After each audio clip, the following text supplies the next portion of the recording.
பெரம்பலூர் மாவட்டம் குன்னம் அருகே ஒரே நாளில் தெருநாய்கள் 7 பேரை கடித்திருப்பதாக அண்மை செய்தியானது வெளியாகியிருக்கிறது.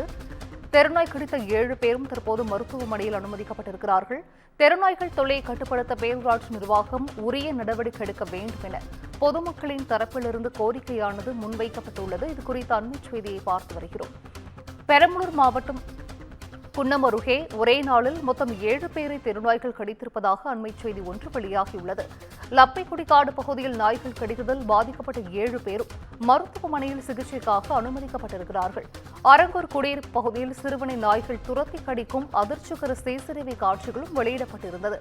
தெருநாய்கள் தொல்லையை கட்டுப்படுத்த பேரூராட்சி நிர்வாகம் உரிய நடவடிக்கை எடுக்க வேண்டும் என பொதுமக்களின் தரப்பிலிருந்து கோரிக்கையானது வைக்கப்பட்டுள்ளது.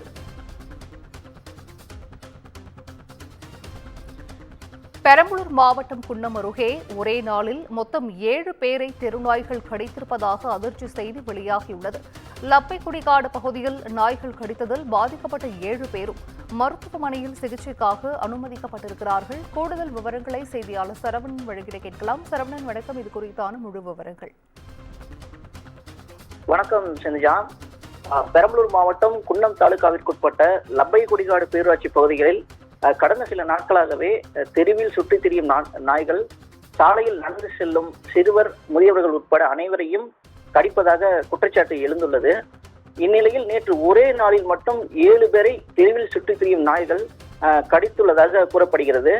இதனால காயமடைந்தவர்கள் பெரம்பலூர் மற்றும் லப்பைக்குடிக்காடு அரசு மருத்துவமனையில் சிகிச்சை பெற்று வருகின்றனர். நேற்று ஒரே நாளில் இந்த 7 பேரை நாய்கள் கடித்துள்ள சம்பவம் பெரும் பரபரப்பை ஏற்படுத்தியுள்ளது.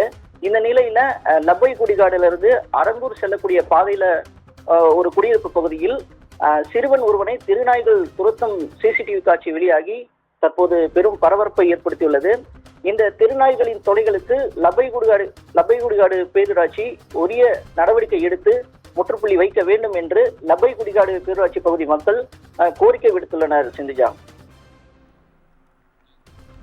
விவரங்களை வழங்கியமைக்கு நன்றி சரவணன்.